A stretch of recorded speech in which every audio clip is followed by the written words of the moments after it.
The leader of the insurgent group that led the battle to topple the regime of Syrian President Bashar Assad on Sunday called for the international community to lift sanctions against Syria. Today the executioner has left, and the victim still exists in the country, so such rules should not involve the victim too. So, once the pretext is gone, then the sanctions on Syria should be lifted, said Ahmad al-Shara, Hayat Tahrir al-Sham leader, after meeting with the Turkish Foreign Minister Hakan Fidan. Everywhere we can, my administration is pursuing peaceful engagement, offering a strong and steady hand of friendship to all that will take it in good faith. Together we have made unprecedented strides and tremendous progress, and we're still just at the dawn of the bright new day that awaits for the people of the Middle East, the great, great people of the Middle East. If the responsible nations of this region seize this moment, put aside your differences and focus on the interests that unite you, then all of humanity will soon be amazed at what they will see right here in this geographic center of the world. In President Trump's recent visit to Saudi Arabia, he did announce plans to lift the sanctions on Syria in order to, quote, give them a chance at greatness at the behest of Saudi's crown prince. The United States is lifting all remaining sanctions against Syria. President Donald Trump made the announcement after meeting with allies in Saudi Arabia today. He also said that he would meet with Syria's new president, Ahmed al-Shara, on Wednesday. Moments ago, President Trump made a big announcement. He revealed he is ending U.S. sanctions on Syria. It's a major reversal in U.S. policy after the fall of Bashar al-Assad's regime back in December. Today, Trump announcing that at the Saudi Crown Prince's request, he will lift U.S. sanctions on Syria now that the Assad regime has crumbled and a new government is in place. Likewise, in Syria, which has seen so much misery and death, there is a new government that will hopefully succeed in stabilizing the country and keeping peace. That's what we want to see in Syria. They've had their share of travesty, war, killing, many years. That's why my administration has already taken the first steps toward restoring normal relations between the United States and Syria for the first time in more than a decade. And I'm very pleased to announce that Secretary Marco Rubio will be meeting with the new Syrian foreign minister in Turkey later this week. And very importantly, after discussing the situation in Syria with the Crown Prince, your Crown Prince,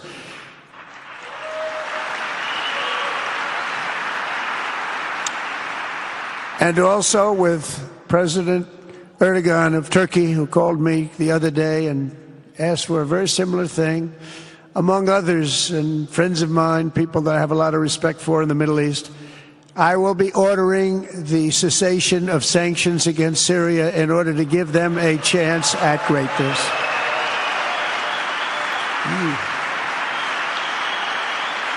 Oh, what I do for the Crown Prince.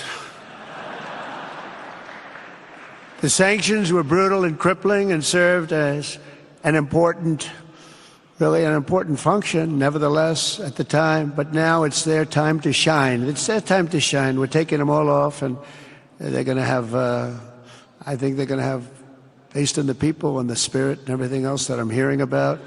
So I say good luck, Syria. Show us something very special like they've done, frankly, in Saudi Arabia. Okay? They're going to show us something special. Very good people. The amount of news that Trump made in his speech and the fact that he was willing to make such a statement about lifting sanctions from Syria. And he said, I'm doing it because Crown Prince Mohammed bin Salman asked me to. And then he gave, big policy headlines on Iran and on Gaza. Oh, what I do for the Crown Prince. After departing Saudi Arabia and bidding farewell to Crown Prince Mohammed bin Salman, Donald Trump took a moment aboard Air Force One to reflect on his encounter with new Syrian President Ahmed al-Shara. How did you find the Syrian president? Great. I think very good.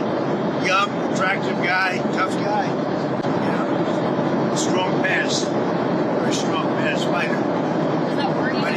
he's got a real shot at pulling it together. I spoke with President Erdogan, who I'm very friendly with, and he feels he's got a shot at doing a good job.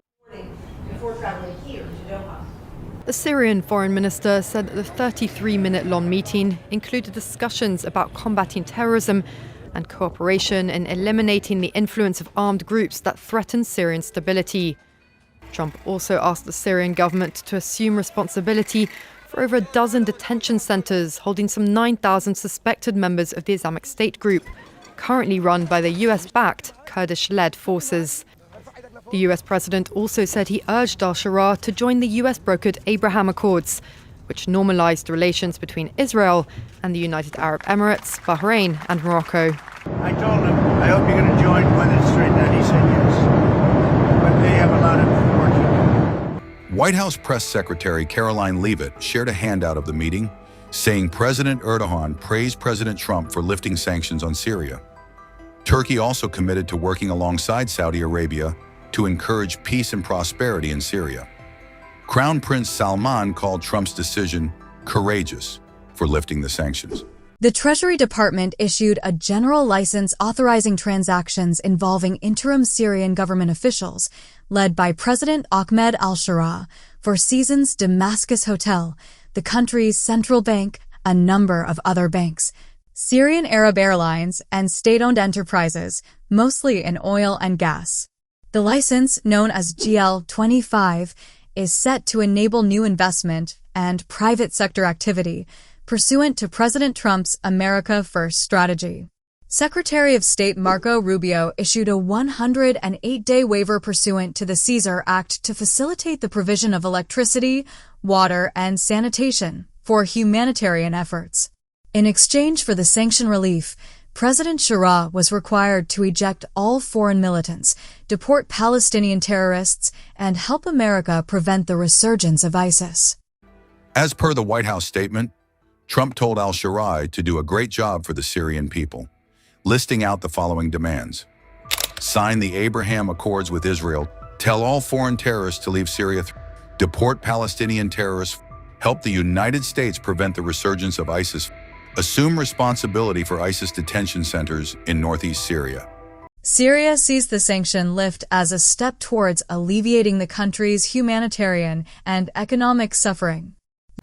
Syrians have taken to the streets in celebration, setting off fireworks, firing guns into the air and cheering after the US President Donald Trump announced he would lift crippling sanctions on the country that have been in place for more than 20 years.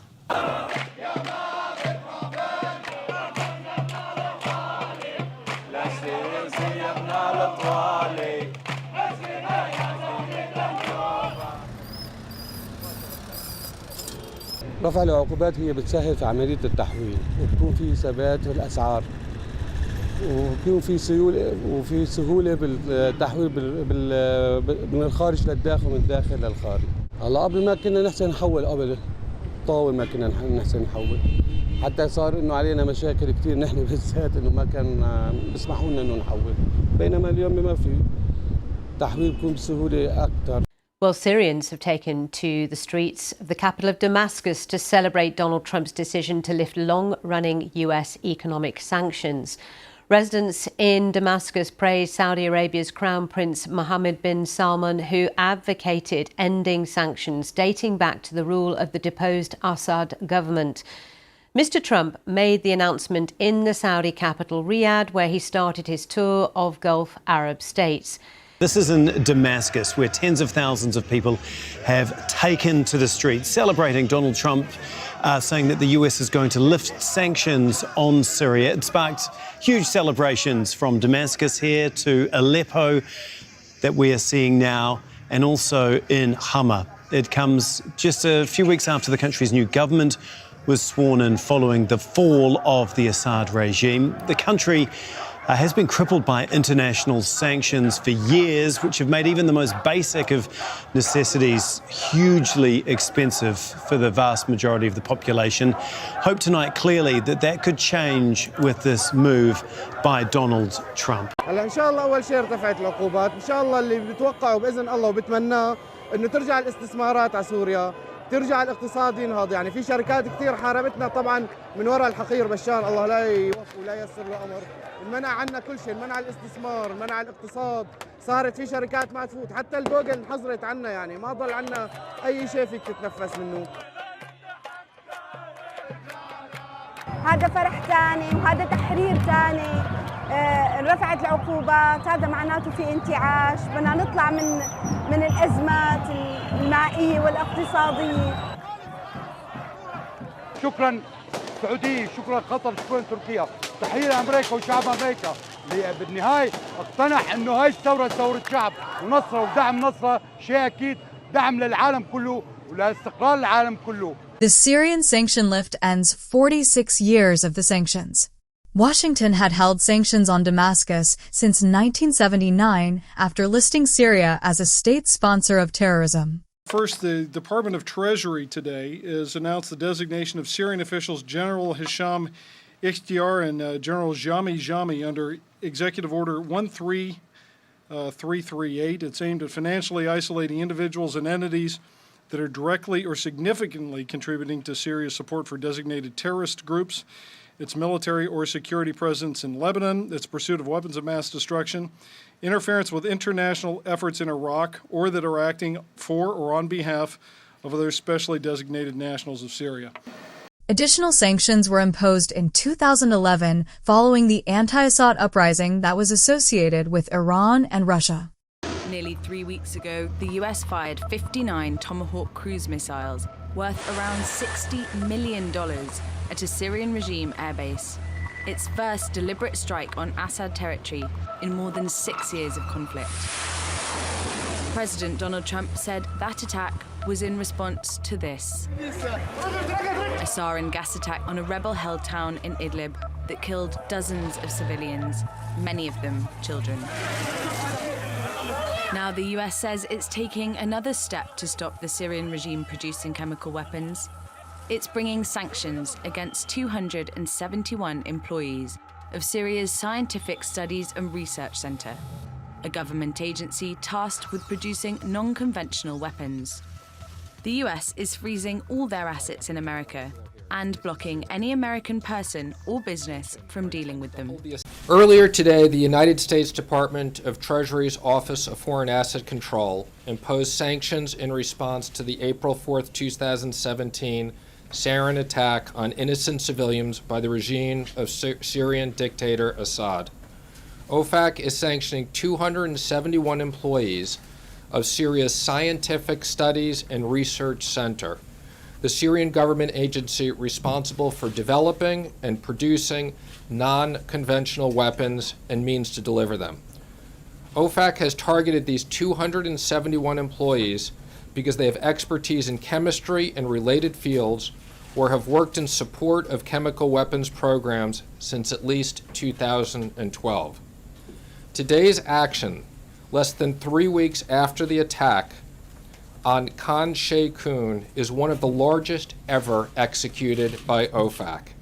In a single action, we are more than doubling the number of individuals and entities sanctioned since the start of the Syrian conflict pursuant to Syria-related executive orders. These sweeping sanctions are intended to hold the Assad regime and those who support it, directly or indirectly, accountable for their blatant violations of the Chemical Weapons Convention in UN Security Council Resolution 21-118. You know, these sanctions, according to a Treasury official that I heard from this morning, target 271 senior Syrian government officials. And these are people who have the expertise and the ability to develop the very kinds of chemical weapons that were used in the April 4th attack. And the sanctions are hitting these very people. So the moment they step outside of Syria or the moment that they try to engage with the global financial system, they will be facing U.S. sanctions. Saleha, help me with the continuity here. You had a Treasury Secretary who preceded Treasury Secretary Mnuchin, who was very keen on using sanctions, began to use them in a way that his predecessors had not. Do you see this as a continuation of that, or is this administration approaching them somehow differently? That's really hard to say. It's a little bit soon to see where Secretary Mnuchin and this administration lands on sanctions. You can tell that Trump is taking this event very, very seriously. He came out saying that this has crossed a red line, and he changed his stance from before, when he was a civilian, before he went into government, and what he thinks about Syria and how the U.S. should get involved rather than stay out of it. But we'll have to see it. Either this is the first Arab revolution of the 21st century, or it will be brutally suppressed. Tense new beginnings for Tunisia. Its Arab neighbours nervous of how revolutionary feelings could spread. Mubarak deposed. Egypt's 18-day revolution defies all expectation. Rarely can a military takeover have been greeted with such enthusiasm as it is on the streets of Cairo tonight. The Libyan revolution of 2011 was about one thing above all else: removing Colonel Gaddafi from power. Today concludes that revolution. The Libyans I met didn't believe it. They said, no, it can't be true. Many of them said, this is something we have been dreaming of. As he's aged, Muammar Gaddafi's style and his rhetoric have looked more and more anachronistic. His a theatre of the absurd, punctuated by violent acts from a dangerously eccentric showman, a murderous clown. This is the story of how a line of graffiti started a revolution. One evening, a teenage schoolboy was holding a can of black spray paint. He says some other boys talked him into tagging his school with the words, "Ijak dor ya doktor," meaning, "It's your turn, doctor," referring to Bashar al-Assad. These words sparked the beginning of what would become the Syrian war. To understand how, it's important to remember this happened while the Arab Spring was erupting. Protests in Tunisia, Egypt, and Libya all led to the fall of their leaders, and Syria's Bashar al-Assad wasn't going to allow it. On March 6, about 15 boys from this school in Daraa were arrested and tortured by Assad's Ba'athist security forces. Their parents and community elders begged for their release, but were reportedly told, "Forget about your children. Go have new kids. If you can't, send us your wives, and we'll get them pregnant for you." Word spread, and on Tuesday, March 15th, peaceful protests in Damascus and Aleppo organized in what they called a day of rage. This was a turning point, and the government reacted violently. That Friday, thousands of locals in Daraa took to the streets to demand the boys' release, as well as call for democratic reform and an end to corruption. Security forces shot at them, killing 4 protesters. The next day, 10,000 protested at the funerals for those killed. Again, security forces fired into the crowd, killing 6 and injuring over 100. During the next week, several other protests, clashes, and killings took place, and 15 days after their arrests, Assad sent representatives to Daraa and released the teens. But the uprising had already been set in motion. By the end of March, over 100,000 people were rallying in Daraa. 45 days after a single act of graffiti, there were protests all over the country, calling for Assad to step down. Dozens were killed by Syrian security forces and many more injured. Then, on April 18th, in the city of Homs, hundreds of thousands marched to the city's Clock Tower Square for a sit-in protest. At dawn the following day, Assad's security forces stormed the square and opened fire on the unarmed crowd. What became known as the Clock Tower Massacre was a pivotal point in the uprising. Soon after, nearly half of Syria's 220,000 security forces defected. Military arms depots were open to civilians, and what had been a peaceful uprising became an armed resistance. Despite all this, Assad and his remaining forces never relented. Since 2011, nearly 500,000 people have been killed, and over 10 million Syrians have been displaced, with Assad's forces responsible for at least 90% of all civilian deaths.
We turn to the latest powder keg in the Middle East, Syria.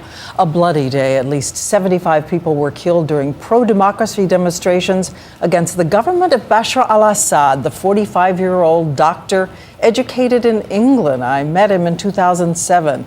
His wife, a former Wall Street banker. And today, there was a political earthquake in the streets of Syria against his government, as Martha Raddatz reports. The crowds were enormous, gathering all across Syria for the first time since a nearly 50-year-old state of emergency was lifted by Syria's President Bashar Assad. Protesters demanded the end of the regime, ripping down a statue of the president's father, bracing to see the reaction of heavily armed government security forces. The answer came quickly and violently. The unrelenting gunfire left dozens and dozens dead. Among the casualties, a 12-year-old boy, carried, it is believed, in the arms of his father. His head injuries far too gruesome, too heartbreaking to show. The southern countryside of Syria appears to remain a military zone. Al Jazeera has obtained exclusive footage from Dal, a town 15 kilometers north of Daraa. It was shot on May 8, when the Syrian army reportedly entered the town. Residents, however, appeared defiant. Also in the Daraa governorate, these government tanks are reportedly on their way to the town of Nawa. Activists report that nearby Kanakir was raided by Syrian army troops and security forces. The Flashpoint southern region is where the unrest in Syria all began more than 2 months ago, an area where the Syrian military continues to maintain a tight grip. The latest video to come out of Daraa appears to show tanks still positioned in the old section of the city, despite authorities there saying the military siege in the area had been lifted. Whoever shot these pictures starts the video with a close-up of a newspaper to prove the date. Protests are continuing despite the military siege in some cities and towns across the country. Students at the University of Aleppo say they have been demonstrating inside their campus over the past 3 days. So far, Syria's second-largest city seems relatively calm, but some protesters are promising not to back down. It all began in March 2011. It started with peaceful protests. But the Syrian uprising turned into an armed conflict after a deadly crackdown by security troops. A group of military defectors then formed the Free Syrian Army, their aim to topple the government of President Bashar al-Assad. Today, the Free Syrian Army is the main Western-backed rebel force. But there are many other rebel factions. Some are jihadist groups affiliated to Al-Qaeda. The conflict has reached a stalemate, with neither side able to achieve a decisive victory. Endless online videos have documented the battles and horrors unfolding day by day, with over 100,000 dead, millions displaced, and many lives ruined. This is the bloodiest chapter of the Arab Spring. The conflict is inflicting economic stresses and political uncertainties on the country's neighbors. Lebanon, Jordan, Turkey, Iraq, and Egypt are struggling to accommodate the tide of men, women, and children crossing the borders. More than 2 million people have fled the war-torn country so far. Syria has become a proxy war, drawing in local, regional, and global actors. Russia and Iran are staunchly backing Bashar al-Assad. The US, other Western powers, and several Arab Gulf countries are behind the rebels. No one is expecting quick progress to peace. The path remains long and complicated. With chants of Bashar is a traitor, members of the Druze religious minority group have sparked an uprising that is spreading across southern Syria. As protests in the province of Suwaida enter a second week, the France 24 observers have verified Telegram videos of demonstrations cropping up in other provinces, like these rallies Monday night in the rebel-held Idlib province. also in the city of Jassim, under government control, where for years it was unthinkable for people to risk their own safety and call for the end of Bashar al-Assad's regime. Our only demand is the peaceful transfer of authority so we get rid of this ruling gang without any sedition or bloodshed. Please go away, Assad. The matter is over. A government decision to end gasoline subsidies sparked the protests more than a week ago, a harsh economic blow to many Syrians who were already struggling to make ends meet. Assad blames the economic woes on Western sanctions, but many Syrians have been quick to channel their anger directly at him, even tearing down images of his face from public buildings. We are all united. No flag can divide us, no sect or religion can divide us. All of us Syrians are united. We won't accept anything less than the fall of the regime. The Syrian civil war erupted after Assad crushed peaceful protests in the 2011 Arab Spring. The whole thing became complex after Russia, Iran, and Turkey aligned behind Assad, while US, Turkey, and other international players supported the rebels. Most of the sanctions on Syria were imposed during President Bashar al-Assad's reign, who was overthrown by Assad-led militias in December. The sanctions sought to cut Syria off the international banking system, barred many imports, and chill private sector investment.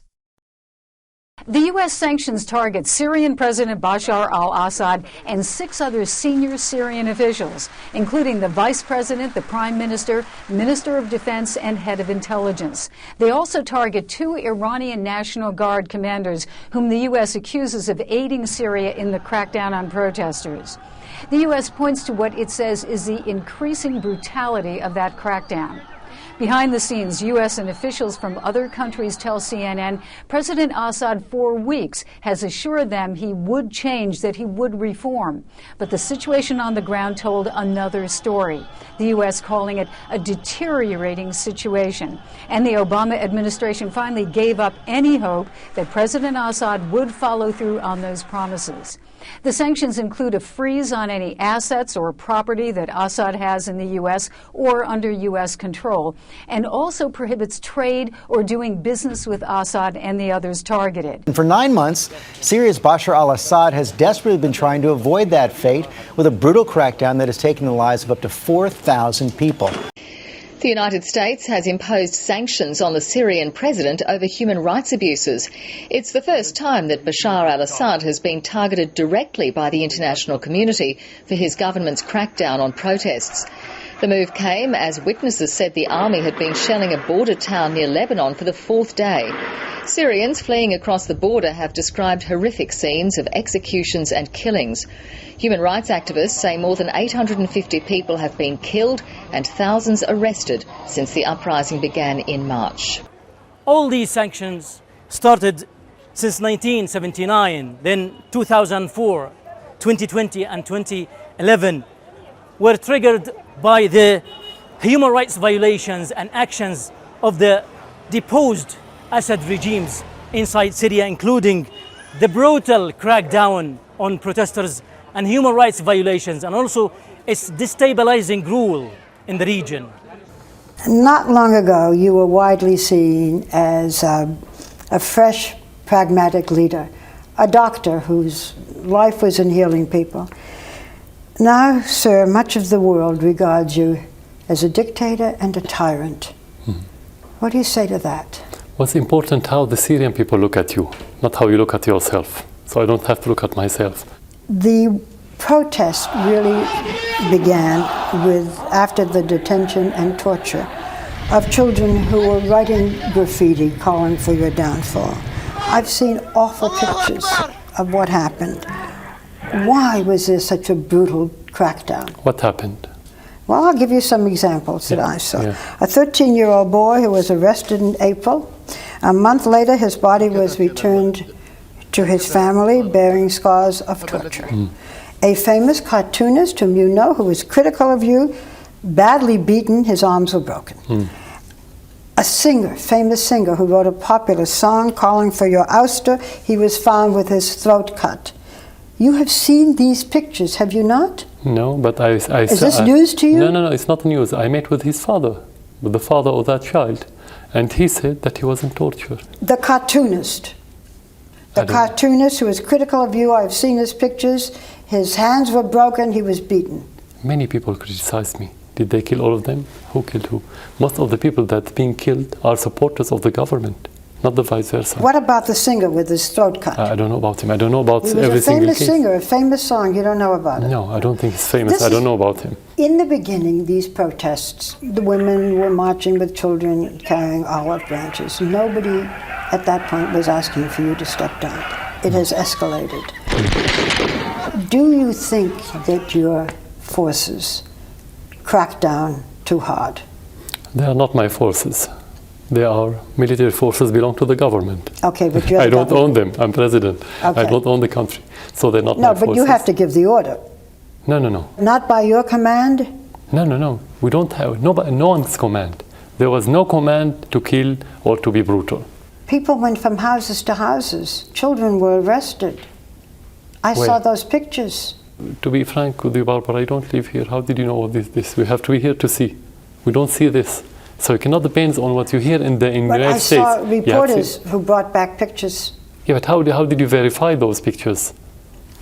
Yeah, so it's that's why we are talking about false allegations and distortion of reality. Last week, an independent United Nations Commission issued a report. What it said was that your government committed crimes against humanity. And they went on torture, rape, and other forms of sexual violence against protesters, including against children. What do you say to them? Do you acknowledge that? Do you acknowledge what the UN said? Very simply, I would say send us the documents and the concrete evidences that you have, and we'll see if that's true or not. You have a lot of allegations now. Who said that the United Nations is a credible institution? You do not think the United Nations is credible? No. You have an ambassador to the United Nations. Yeah, it's a game you play, but doesn't mean you believe in it. You have said often that you don't see yourself doing this job for life. You've said you're doing it for your country. With all the turmoil in your country, is it perhaps better for Syria that you no longer remain its leader? I don't have problem. For me, it's about public support. This is the most important thing. So when I feel that the public support declined, I won't be here. Even if they ask or not, I shouldn't be here if there's no public support. In January, the outgoing administration blacklisted 18 Syrians, including 6 connected to this center. That was after the international watchdog, the Organization for the Prohibition of Chemical Weapons, said the regime was responsible for carrying out 3 chlorine gas attacks. George W. Bush first sanctioned the organization in 2005, years before civil war broke out, accusing it of producing weapons of mass destruction. And there have been broader sanctions too. In 2011, Barack Obama formally called for the regime's leader to step down, imposing sanctions on the Syrian energy sector and freezing all the regime's assets in the US. This deadly attack wasn't the first use of chemical weapons in Syria, meaning previous sanctions haven't worked as a deterrent. And many critics say it's unlikely these will make much difference to those living through a 7th year of war. But I also would like to highlight that Syria before the Ba'ath regime and the Assad dynasty was a Western-oriented nation when it comes to the political institutions, to the economic policy, to education, and to the foreign alignment. And I think opening the door for Syria to go back and become more integrated in the region and have friendlier relationships with the West is a huge opportunity. And I'm glad President Trump recognized that and built on that. The group that toppled Assad was considered a terrorist organization, with the whole reclamation scarring Syria more than the Decade War. The rebels capitalized on Syria's backers being distracted by the whole Russia-Ukraine conflict, as well as Iran and their proxies being occupied by the whole Israeli exchange. Turkish-backed rebels launched attacks on Kurdish forces that were supported by around 900 American troops, the goal being keeping ISIS at bay, with HTS having been uncertain about Syria's future at some point. Bashar al-Assad inherited the regime when his father Hafez died in 2000, who in 30 bloody years since seizing power had jailed and killed tens of thousands, anyone who threatened his rule. After he buried Hafez al-Assad, Syrians hoped Bashar, trained as a doctor in London, would reform and modernize the country. So did Tony Blair and other Western leaders. Blair went to Damascus in 2001. The President of Syria and Mrs. al-Assad. A year later, Bashar al-Assad and his wife Asma, who grew up in London, paid a call on the Queen. Assad never delivered change, and even when thousands and then millions of Syrians demanded the fall of the regime after 2011, the year of the Arab uprisings, he might still have saved the country from war by embracing reform. But instead of that, Bashar al-Assad went to his rubber-stamped parliament in March 2011, declared foreigners were conspiring to destroy Syria, and effectively declared war on any Syrian who opposed him. In the first few years of the war, we were able to cross into the large rebel-held areas of the Damascus suburbs from the regime side. The rebels were in range of central Damascus but could never break through. The regime survived those years because some Syrians supported it in Damascus. These were Alawites from the same sect as the Assads. Despite their loyalty, Assad also needed Iran and the fighters of Lebanese Hezbollah. Syrian Christian militias fought for the regime against al-Qaeda rebels in the ancient town of Malula in 2013, augmenting the Syrian Arab army. For some Syrians, especially minorities, it seemed like a choice between Assad and the jihadist killers of Islamic State and other extremist groups. By August 2013, losing ground, Assad used chemical weapons against rebel-held suburbs of Damascus. It was a turning point in the war. The Americans backed down from a threat to bomb the regime. The Russians, sensing an opportunity, intervened to save it, and Assad believed he'd made the Americans blink first. I know about the army, they use bullets, missiles, and bombs. I haven't heard of army using barrels or maybe cooking pots. Large barrels full of explosives and projectiles which are dropped from helicopters and explode with devastating effect. There's been a lot of testimony about these things. They're called bombs. We have bombs, missiles, and bullets. A year later, the Russian Air Force had flattened the side of Aleppo held by rebels, a display of destructive power that sharpened President Putin's appetite to absorb Ukraine. Many of the rebels who lived here and in other enclaves were permitted to leave for Idlib province. In Idlib, they created the fighting force that has finally destroyed the Assad regime. Streets that first held protests are now sniper alleys. 2 years after Syria's uprising began, there's no end to the bloodshed. I know our battle is not so easy. Rebel commanders are now pledging to step up their fight. We will not stop until this criminal regime has gone. Syria's government stepped up security in the capital for this anniversary as fighting continued in the suburbs. But President Bashar al-Assad is facing another front. François Hollande and I have agreed it is also right to look at further changes in terms of the arms embargo.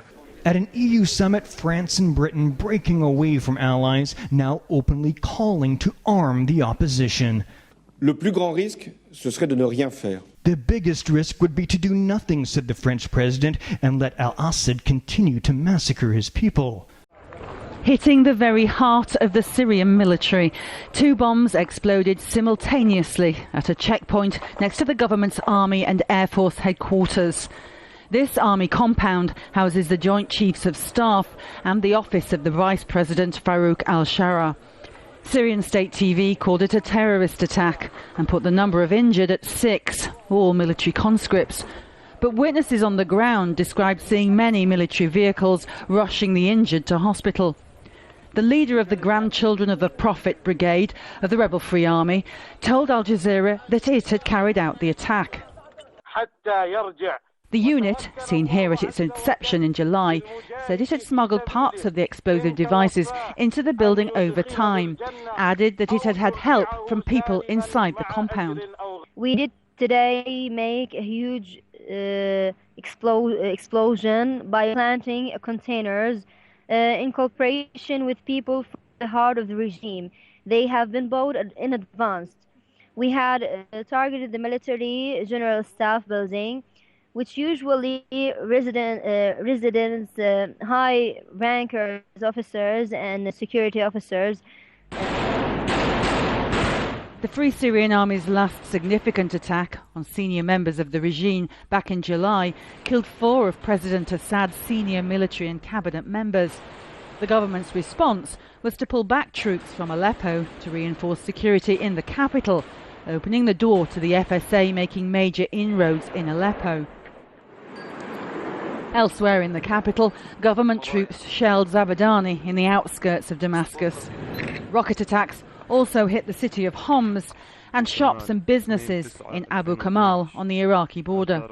A war monitor says Islamist fighters have entered and taken over a number of districts in Syria's second biggest city, Aleppo. The Syrian Observatory for Human Rights reports heavy fighting between rebels and government forces. Syria's military says it's inflicted heavy losses on the Islamists who've been advancing on Aleppo for days now. They've also taken control of strategic towns along the way.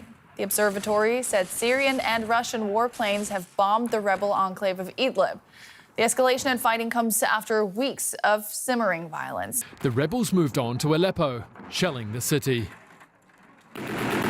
Syrian state media said the army, backed by its ally Russia, responded with airstrikes on insurgents' positions in the Aleppo and Idlib countrysides.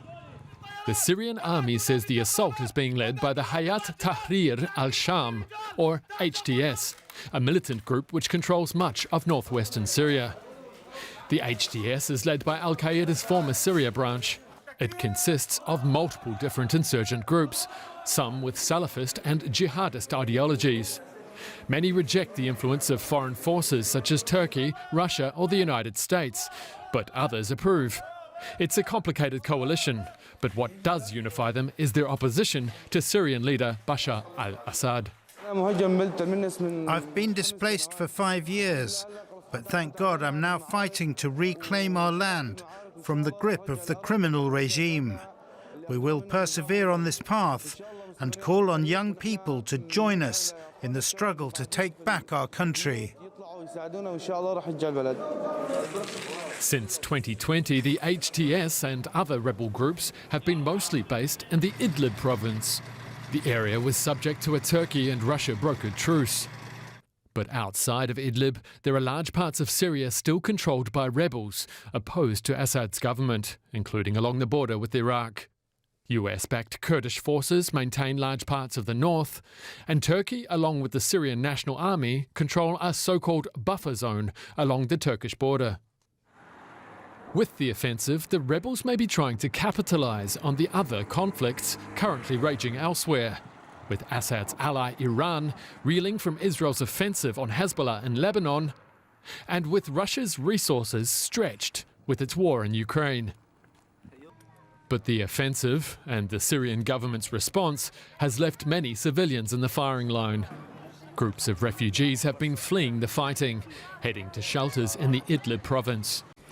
To Syria now, where advances by rebel groups on government forces appear to be gathering momentum from both the north and the south.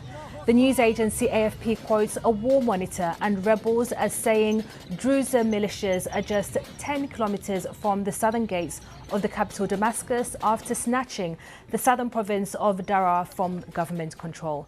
The speed at which the armed opposition is advancing across the country has astonished everyone, with the Syrian army loyal to President Assad simply falling away. The civil war began in 2011, but the rebels outside Homs, now known as HTS with links to al-Qaeda, were forced into retreat 5 years later. Now they're back and in just 10 days have taken the whole of Syria's second largest city of Aleppo. Another major city, Hama, also fell to them, and now their sights are on Homs, Syria's third biggest city. But fighting there is intense. Syria's military says it's carrying out airstrikes in an effort to push the rebels back. A UK-based war monitor says those regime airstrikes near Homs have killed 21 civilians. President Assad's lightning loss of territory is due to his backers, including Russia, Iran and Hezbollah, currently fighting in other conflicts. Trump did voice the support for ejecting the American troops in the region, arguing that it was not their fight, hence choosing to see how it all plays out, all the while America observing to see the best outcome for themselves. US troops in northeastern Syria have been working to defeat Daesh. The president has now declared victory over the militants and says he's pulling the troops out. Tweeting, "We have defeated ISIS in Syria, my only reason for being there during the Trump presidency." The White House confirmed the move and says troops are coming home as part of the transition to the next phase of the campaign. But there's concern Daesh could re-emerge. The question of ISIS and what happens after the United States pulls out is problematic. There have been great variations of numbers, somewhere from 2,000 to 30,000 remaining ISIS fighters left inside of Syria. The US has trained and worked alongside the Syrian Democratic Forces, which are mostly made up of the YPG, a group Turkey says is a branch of the PKK terror group. And Turkish troops are being sent into Syria to drive the SDF fighters away from the border in order to avoid what they call a terror corridor. Syrians did gather at a Mayad Square to celebrate the collapse of a 61-year Ba'ath Party rule, rebels sweeping the streets with celebratory gunfire, and Syrians swaddling themselves with the opposition flag. A lightning-fast rebel offensive ending 50 years of authoritarian rule in Syria. Just overnight, rebel forces say Syrian leader Bashar al-Assad fled Damascus as they took control of the capital, and he has not been seen since this morning.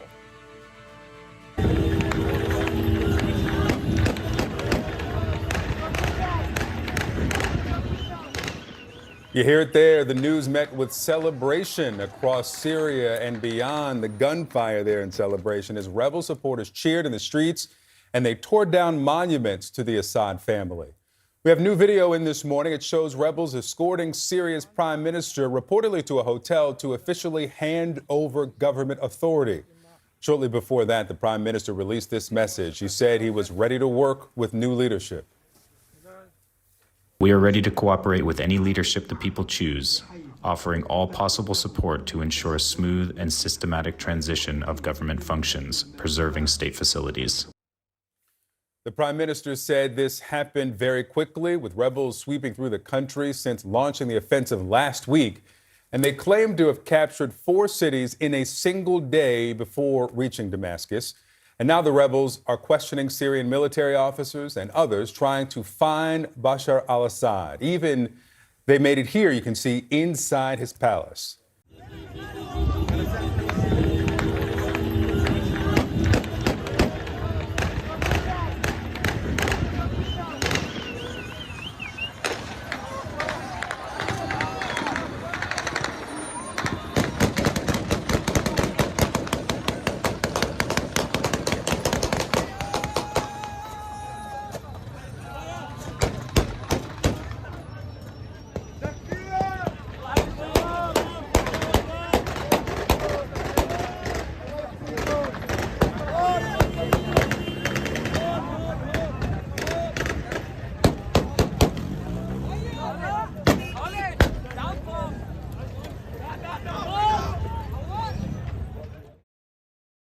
It was the government's cruel treatment that fueled the anger across Syria, exploding into calls for systemic change.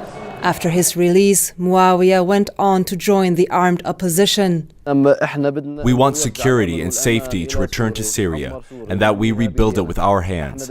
We defended our land, our country, our honor for 14 years, and thank God, we remained steadfast and prevailed.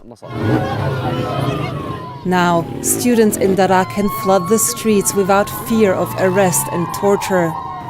The city of Daraa is where the Syrian uprising began, and today people are once again protesting, but not against the new government. They're enjoying their newly found freedom of expression, and they're celebrating the overthrow of Bashar al-Assad's regime.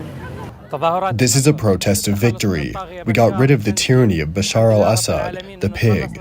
Thank God we got rid of him, and life has returned. And God willing, Syria will be rebuilt. For the first time in their lives, they can stand freely in their squares and raise their voices. Now life is great. Before you'd go to Damascus, you were afraid. You'd go to Daraa, you were afraid. Our country was condemned. Now we can go anywhere we want. And that's exactly what they do. Public squares are brimming with all that was suppressed for decades. The voice of justice getting louder as they chant. In the mosque from where the first protest emerged in 2011, rebel leaders gather for a prayer. Yassin al-Nassan is a commander in one of the many rebel factions that emerged to fight Assad's brutal crackdown. He has just returned from Idlib after years of exile from Daraa. We went to Idlib after big pressure on us to evict us from this land. We wouldn't have left otherwise, but we started to organize ourselves and to prepare ourselves for the return to our land. Yassin al-Nassan left Daraa in 2018 as part of an ultimatum: stay and lay down your arms, or transfer to the northern province of Idlib.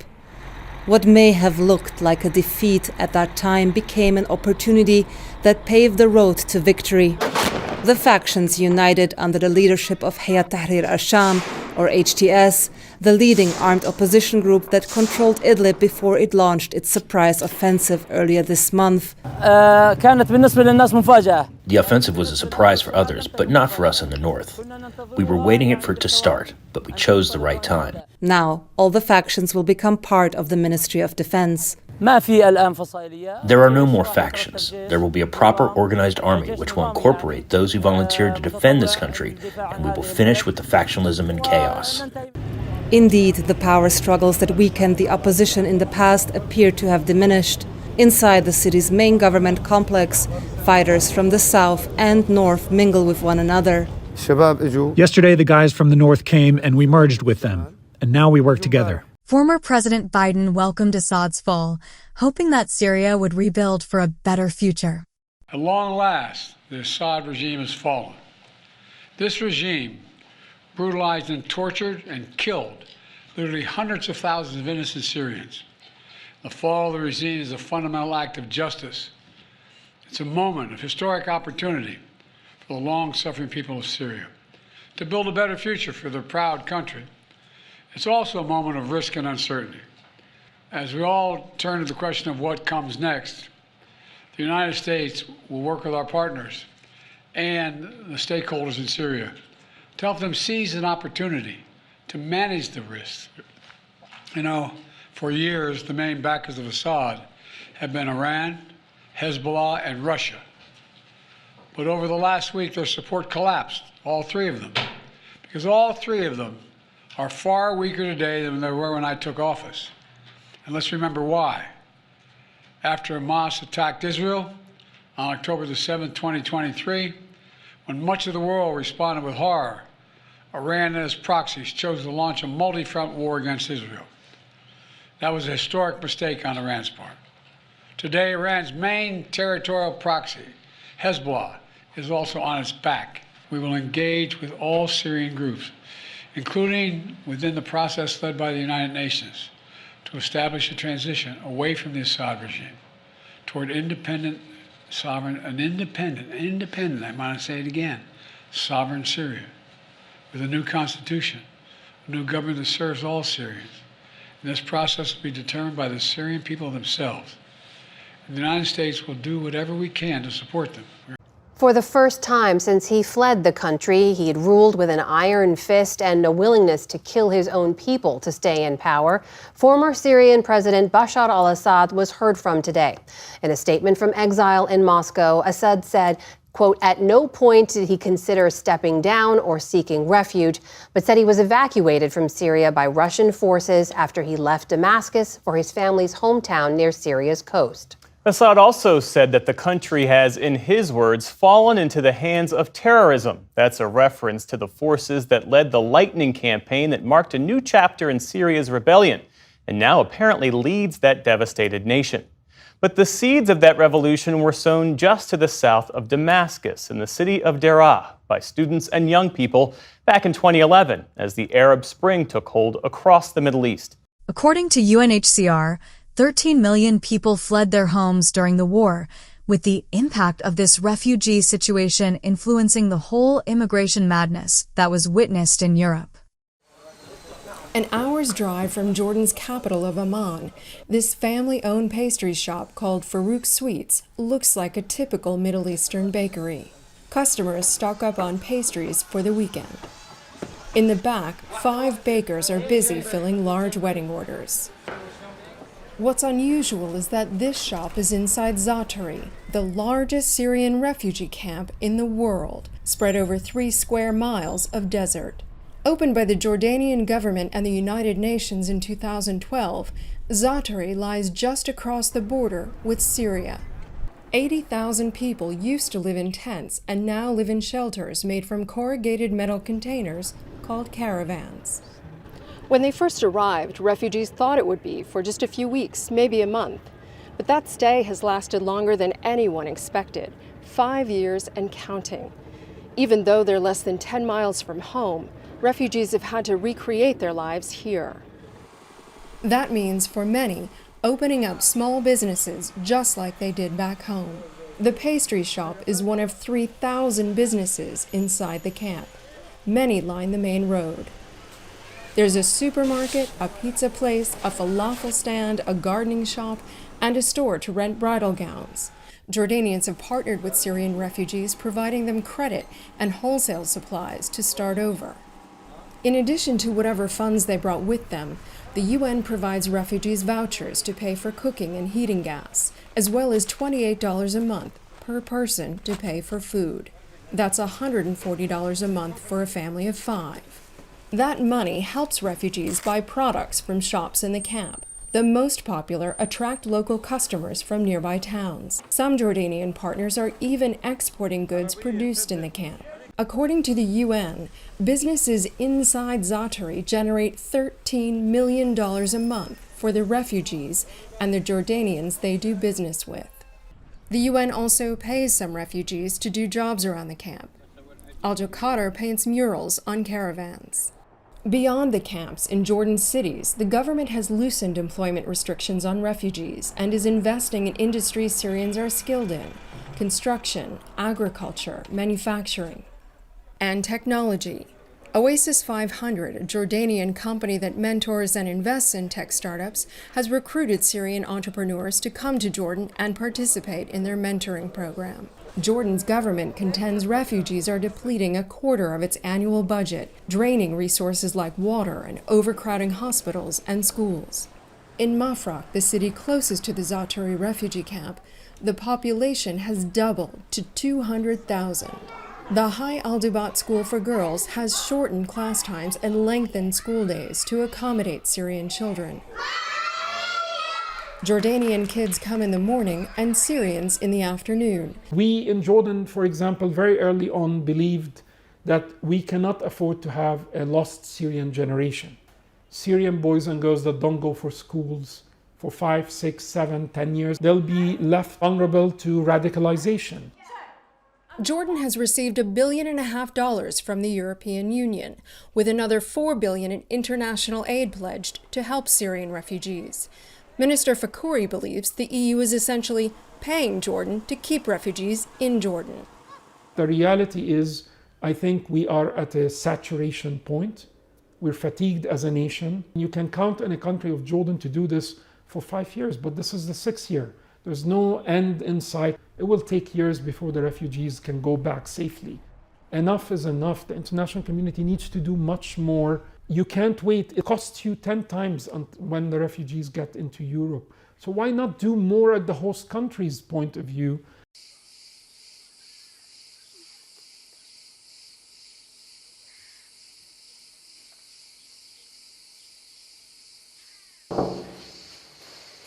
Excuse me, clean room? In another island, the people when see refugees angry.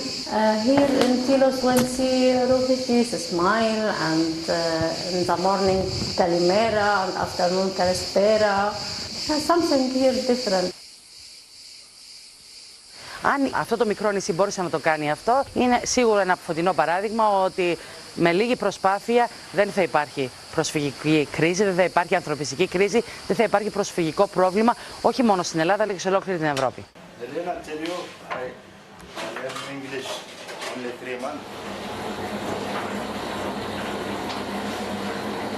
I think I lost 7 months in Lesbos. I need work. I'm not coming here for eating, for sleeping, for please give me money, please give me home. When I arrived to Tilos, all my life changed. This not Tilos. All time, this name not Tilos, this dreamland. At the moment, we have 5 people that are employed here in Tilos Island. So our next step would be to actually create a business together. The locals and the refugees to start a business together. We're thinking of a dairy business because of the many goats in the island and because of the great quality of cheese. So that's our plan for the future. Syrian refugees who've been in the UK for less than 3 weeks. As they settle in, the charity helping them thinks it's better for them not to be identified. The grounds of Lambeth Palace are also now home to one refugee family. Keen to protect their privacy too, their host, the Archbishop of Canterbury, invited the Home Secretary to meet them today, away from the cameras, as she launched a new scheme to support community groups who want to take in Syrians. But this scheme only includes hosting 20,000 refugees over 5 years, something the government has already committed to. The head of Oxfam has described numbers that we take in the UK as shameful. It is just 0.9% of the population. Do you think there is a strong case for taking more refugees than the 20,000? I think that 20,000 is a significant number, and we are doing our best to make sure that we do deliver on that. We're not going to rush it. We have to do it in a way that doesn't compromise security, as we discussed earlier, and has high standards for people who come here, which is what we want for people who live here. But let's not forget, that's not all the government is doing. We are also the second largest bilateral donor to the refugee camps, which need our aid. Life should continue. We can't stop and sit and cry all the time. These 2 women are refugees from Syria. They asked to remain anonymous, fearing the safety of their families back home. She have hard life, I have hard life, so we put my hard life in her hard life and we lived. It took both women months to get their children to safety, across many countries and 2 continents. They said they know many people who crossed the Mediterranean Sea. كان في خيار انه نطلع بالبحر، هذا احد خيارات السوريين، وهذا اللي عم يعملوه هن، عم يطلع الزوج لحاله وعم يترك عائلته بسوريا، بعدين يعمل لهم شمل. إذا كان شوي معه مصاري عم يطلع عائلته معه بالبحر. They described their shock after seeing images of the 3-year-old Syrian boy who drowned while fleeing war at home. I feel the Syrian human is cheap, the person. It's nothing. It's like $1.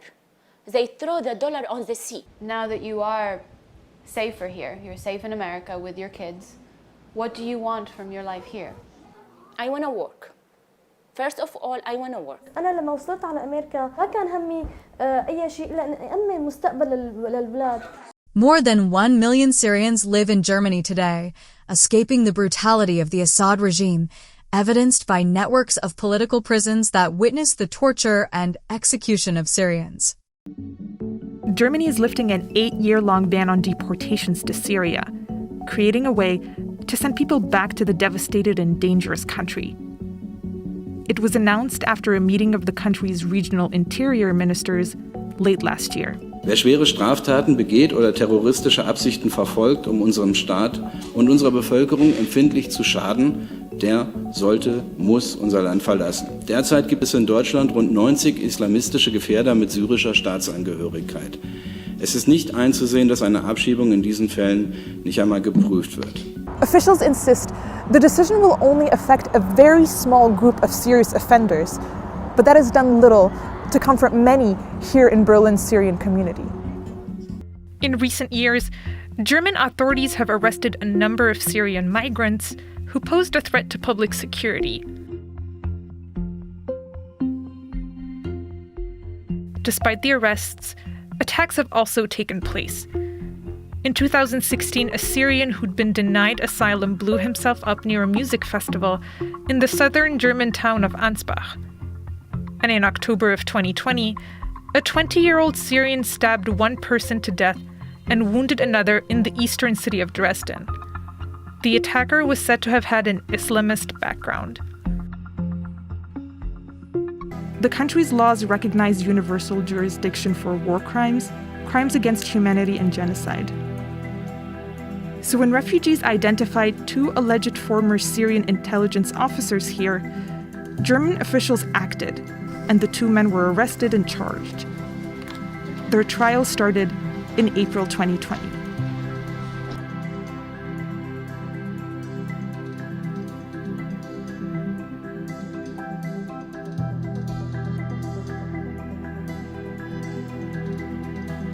Years of civil war have left much of Syria in ruin, with 90% of the population living in poverty, according to the UN.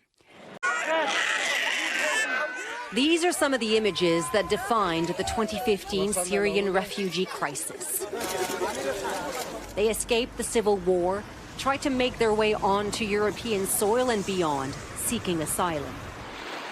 So many dying along the way. Among those who attempted the perilous journey was Imad al-Arnab. He eventually arrived in the UK with $15 in his pocket and knowing a thing or two about how to make good hummus. He went from washing cars in London to owning a popular Syrian restaurant in the heart of the city, an idea that was too wild to even dream. Your journey takes you from Syria to Turkey to Greece, to Macedonia, Serbia, Hungary, Germany, Austria, France, the UK, and now to one of the most recognizable streets in London. I had my wife, daughters, family, which is the most important part. When you lose almost everything, you start thinking about what is important and what is not important. I am so happy person. I am so grateful person. Grateful to the UK that took him in, but Syria is no longer the same country he left behind. And then suddenly, I cannot wait to go back. This kind of happiness, I'm terribly sorry, but you will never ever understand because it's stunning. You know, it's not like you had your restaurant back or your house back or your cars back. No. You had your country back. Jubilation and relief as one of the biggest communities of Syrian refugees in Germany learned the rule of Bashar al-Assad has come to an end. Millions of people have left Syria and sought asylum in more than 130 countries. And Germany is one of those hosting the most, with nearly 1 million Syrians living there. When then Chancellor Angela Merkel's government made that decision in 2015, the belief was Germany could manage. But that's changed, with the anti-immigrant AfD party running second in opinion polls ahead of federal elections in February. A fierce political debate is underway over whether Syrian refugees should leave and go back to their country. And that debate is also being had by refugees torn about what to do next. I don't know. You need me here in Germany. And I also think about my people. They also need me back home. Here in Germany, there are enough skilled workers. In Syria, really, the country has to start from the scratch. I don't know. Germany is not alone. Several EU countries, including Austria, Sweden, Greece, and the Netherlands, have decided to halt asylum applications. This decision, impacting tens of thousands of claims, has been met by growing support across Europe. Some governments are pushing for stricter immigration controls, including deportations, a move that's worrying the United Nations. In southern Berlin, Syrians have made a home from home. Streets filled with reminders of the lives many fled due to war. Germany's taken in the most Syrians in the EU. Yemen is one of around 1 million now living here. and he's not ready to go home yet. It's not safe. There's no security right now. So it would be a bad idea to send people back so early, he says. Yemen celebrated the fall of Assad, but then Germany announced it was temporarily freezing asylum applications for Syrians. And excitement quickly turned to fears of being forced home too soon. I pay taxes and I do nothing illegal. Am I supposed to close everything and go home, or what? Why? He says. It was with applause and warmth Germans welcomed the Syrian refugees who flooded into the country under the 2015 open door policy. New arrival Anas took this selfie with the then Chancellor Angela Merkel at the time. Almost a decade on, he says the mood has hardened. I don't feel welcome anymore and get the feeling that Germany wants to throw us out as soon as possible. Even if we've worked hard and integrated ourselves, we're not welcome, he tells me. It took only a few days for several countries here in Europe to announce a freeze on asylum applications, which has left many here worried, what's next? Is there more drastic action to come? Particularly here in Germany, with a general election around the corner and migration a favourite weapon of the far right. The anti-immigration far-right Alternative for Germany party is currently second in the polls. Syrians fear if that party gets in, they'll get kicked out. Berlin has yet to announce any concrete plans to attempt a deportation to Syria, and it may prove impossible in practice to do so. Germany has no diplomatic relations with the Assad regime or direct flights to the country. But Interior Minister Horst Seehofer said he is open to deportations following a case-by-case evaluation. He has been accused of pandering to the far right ahead of an election year. 6 million Syrians became refugees, with Germany taking in nearly 1 million asylum seekers back in 2015. They built a new life here. And in a country with a shortage of skilled labor, the health sector now depends on thousands of Syrian doctors. But Germany is also seeing the far right gaining ground. The suspect in the Magdeburg Christmas market attack that killed 5 people was from Saudi Arabia, amplifying calls from the anti-immigration AfD party for the deportation of immigrants. Meanwhile, Austria is not only preparing a deportation program, it's offering Syrian refugees a cash incentive of $1,000 to go back. The UN is warning Syria does not yet have the infrastructure required for the mass return of its people. For now, Germany has announced it will provide an additional 8 million euros in humanitarian aid for Syria and will also increase its presence in the country. If we want a peaceful Syria, the country's territorial integrity must not be put into question. I will say just as clearly, neighbors such as the Turkish and Israeli governments, which claim security interests, must not endanger the process with their actions. A civilian government accepted by all sides can only be achieved if all minorities and political groups sit at the table where they can present their demands. This will be a long and probably rocky way. As the future of Syria hangs in the balance, so does the fate of Syrians who've sought safety abroad. For now, they face an uncertain road ahead, caught between hope of a better tomorrow and the harsh realities of shifting asylum policies across Europe. Does Syria emerge from a dictatorship to a democracy, or does it descend into a power struggle between anti-Assad groups? Imad Al-Arnab has no doubt. For you, it's no one knows about what. For us, if we get rid of Assad, we can do anything. Anything. Sky is our limit. The UN says more than 50,000 Syrians have returned to Syria since the fall of Assad. Saydnaya, the military prison outside Damascus, was known as the human slaughterhouse, where an estimated 13,000 people were executed. Overthrowing Assad meant brutality was replaced by uncertainty. According to an Amnesty report, 13,000 people were executed at Sednaya from 2011 to 2015. That's 3 times state executions worldwide in the same period. Rape, beatings, starvation and psychological abuse have led to the deaths of countless others at the military police-run prison. By the 9th day, people started drinking their own urine. Can you imagine that? Can you imagine how thirsty and broken a human needs to be in order to do that? These are the words of Omar, who was jailed at 18 and Sednaya for a year. No outsiders are allowed access. There are no pictures of the prison, which is located just outside Damascus. Sednaya is shrouded in darkness. Inmates aren't even allowed to look at the guards' faces. This is not a prison. It's a slaughterhouse. All this for what? Because I was critical of Assad and his cohort. I didn't take up arms. I didn't kill anyone. All I did was to go to a couple of demonstrations. So many of us went peacefully. I'm so hungry. It's been at least 3 days since I ate something. I don't know if Khalid will make it through the night.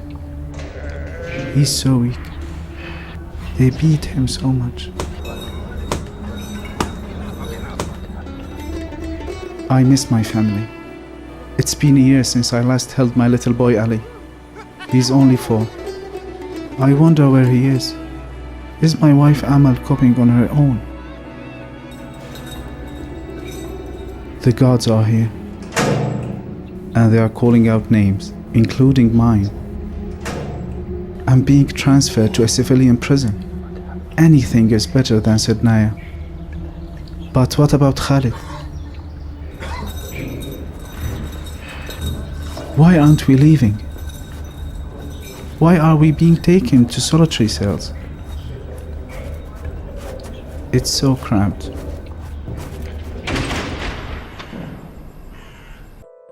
Organizations like Amnesty International say the Assad regime is guilty of gross human rights violations, like forced disappearances, systemic torture, and arbitrary executions. A 2016 report found that in one prison near Damascus, as many as 13,000 people were executed by hanging between September 2011 and December 2015, with no due process. The Syrian regime denies wrongdoing and doesn't allow humanitarian workers access.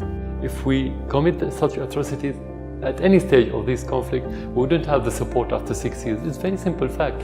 But again, if you go back to the reports should be built on fact. There's not a single fact in that report, and they have to prove it. They cannot. It would be incredible to think that the highest levels of the Syrian government would not know about what's going on in Sednaya. It is important to understand why we need to consider Sednaya as another extermination camp, as another concentration camp. It's not just a prison.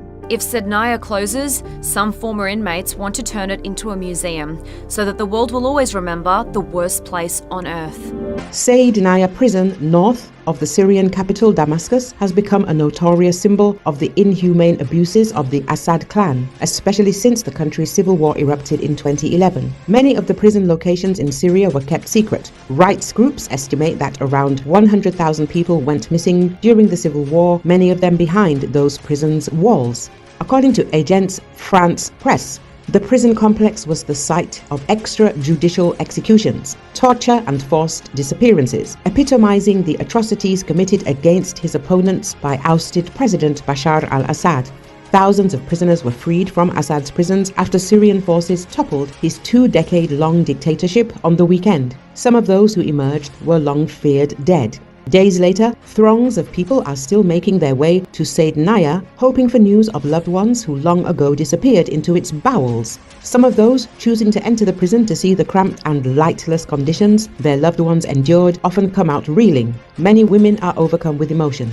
In 2016, a United Nations Commission found that the Syrian government has also committed the crimes against humanity of murder, rape, or other forms of sexual violence, torture, imprisonment, enforced disappearance, and other inhuman acts, notably at Sednaya. The following year, Amnesty International, in a report entitled Human Slaughterhouse, documented thousands of executions there, calling it a policy of extermination. Shortly afterwards, the United States revealed the existence inside Saydnaya of a crematorium in which the remains of thousands of murdered prisoners were burnt. There were horrifying scenes at Saydnaya when cell blocks were forced open to expose painfully thin inmates, some too weak to stand. The women's block included children born and held in captivity. War Monitor, the Syrian Observatory for Human Rights, in 2022 reported that around 30,000 people had been imprisoned in Saydnaya, where many were tortured, and that just 6,000 were released. More than 30,000 prisoners were executed or died under torture, or from the lack of medical care or food between 2011 and 2018. Many inmates are officially considered to be missing, with their families never receiving death certificates unless they handed over exorbitant bribes. Several foreigners also ended up in Syrian jails. According to the Arab Organization for Human Rights in Jordan, 236 Jordanian citizens were held in Syrian prisons, most of them in Saydnaya.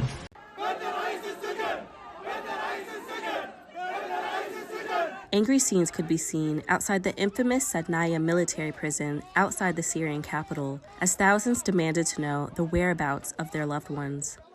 As insurgents swept across Syria to bring an end to the Assad family's 50-year rule, they broke into prisons and security facilities to free political prisoners.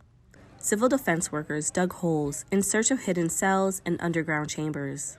The prison, known as the Human Slaughterhouse, is one that has horrified the Syrian people. فاجينا لهون ما لقينا ولا معتقل. دخلنا لجوا لقينا برادات، لقينا حراقات، مكابس، حديد بيكبسوهم بيحطوهم بالحراقات، مشانق موجودة. تدويب أسيد. Syria's prisons have been infamous for their harsh conditions. Torture is systematic, say human rights groups, whistleblowers, and former detainees. According to Amnesty International, dozens of people were secretly executed every week at Saydnaya. Yesterday we were in Saydnaya prison and heard stories of awful atrocities, thousands murdered, thousands tortured. How will you guarantee justice for the families of those people dead or missing? First, all media must shed light on this Syrian tragedy. Syrian prisons are dark prisons, bloody prisons. Thousands of Syrians died and were killed by torture in these prisons in ways that the human mind cannot fathom. We will pursue the criminals legally through human rights groups and restore the rights of the families of those tortured and killed. Therefore, these infamous Syrian prisons will be closed and not reopened. They will remain a dark memory of Assad's criminal regime and a curse on Bashar al-Assad and those who collaborated with him in torturing the Syrian people.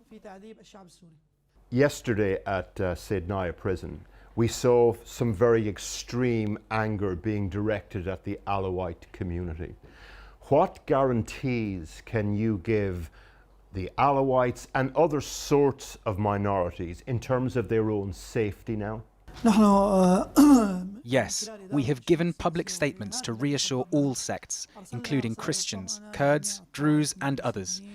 We also sent a message to the Alawite community that they should be safe from any targeting on an ethnic, racial, or sectarian basis. The Syrian revolution has won, and while our hearts are full of compassion, we must acknowledge the immense suffering of the Syrian people, which has brought back many painful memories and wounds. So we are taking several steps. On the one hand, we reassure the Alawite community, and on the other, we tell those who have suffered oppression that the revolution has now triumphed, and we do not wish to enter a new phase of revenge. The rebels were led by an al-Qaeda-affiliated group known as Hayat Tahrir al-Sham, HTS, the leader Abu Muhammad al-Jawlani having battled American forces in the 2003 Iraqi invasion, even having a $10 million bounty on his head at some point. Al-Jawlani renounced extremism and focused on creating the Islamic Republic of Syria by preaching religious tolerance, which included hands-off women's clothing. Who is Abu Muhammad al-Jawlani, a nom de guerre adopted from his jihadist past, now seen by many as a hero after a lightning-quick revolt that chased Bashar al-Assad out of Syria? Al-Jawlani leads Hayat Tahrir al-Sham, HTS, a breakaway from al-Qaeda, the main group in a potential coalition of ideological factions that must now create a new government. Al-Jolani is promising to respect minorities and the will of the people. But Al-Jolani is a man with a past, accused of terror and torture. He is still listed as a terrorist by the Canadian and American governments, but Washington is standing back for now. The rebel groups, including the ones that have been designated as terrorist groups, have actually said all the right things. Now the question is, what will they do to try to bring about a better Syria? He waged jihad in Iraq and Syria. This PBS Frontline documentary chronicled the background of the militant leader who once battled U.S. forces in Iraq. A former al-Qaeda commander says he's changed. Over time, he has dressed differently from his days in jihadist attire to something befitting his role as a commander. In recent days, he's begun using his real name, Ahmed al-Shara. The question is whether different rebel groups can chart a peaceful path for 23 million Syrians. God willing, a new era, says this Syrian. We hope the factions in Damascus will make the situation better than it was before. Leading those factions, a once shadowy militant, now the most public figure at a momentous time for Syria. Since bin Laden in 1998, no senior al-Qaeda leader has agreed to a televised interview with a Western reporter. Today, Jolani, who says he's long since broken with al-Qaeda, controls Syria's last opposition stronghold, a safe haven for refugees from around the country. If he falls, many more migrants could flood north.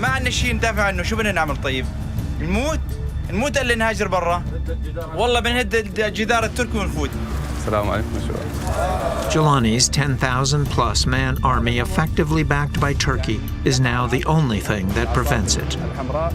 There are some people in Washington who think it may be wise to work with Jolani, including a top American diplomat in the region during the Bush, Obama, and Trump administrations, James Jeffrey. Look, he's the least bad option of the various options on Idlib, which is one of the most important places in Syria, which is one of the most important places right now in the Middle East. When there is not the normal setup of nation states and of international norms and rules, you wind up with groups like this that do things you don't like, but in the here and now are the folks you have to deal with to avoid even worse things. How can you trust somebody that's just trying to survive and continue to remain in power? There are people that have met with Jolani who are saying we should give him a chance. I think it's letting him and the organization off the hook. I spent 7 days in Idlib, seeing, of course, what Jolani wanted me to see, and hearing what he wanted me to hear.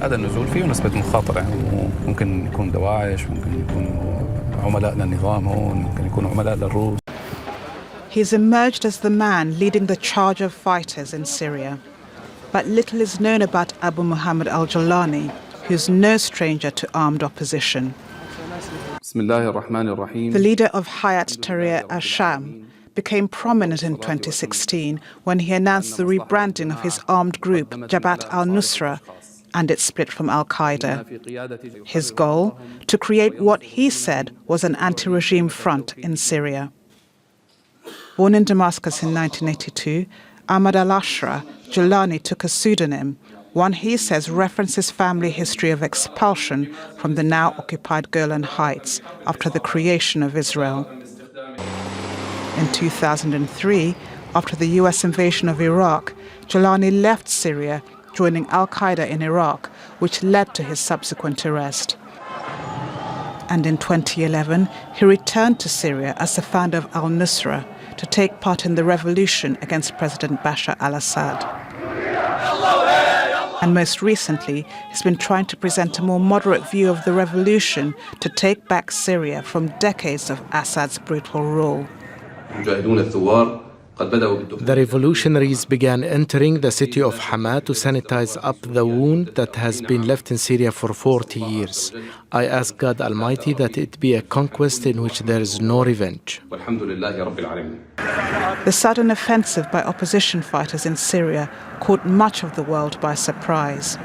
And Jolani is now trying to send a message to allies of the Syrian government that this time things are different.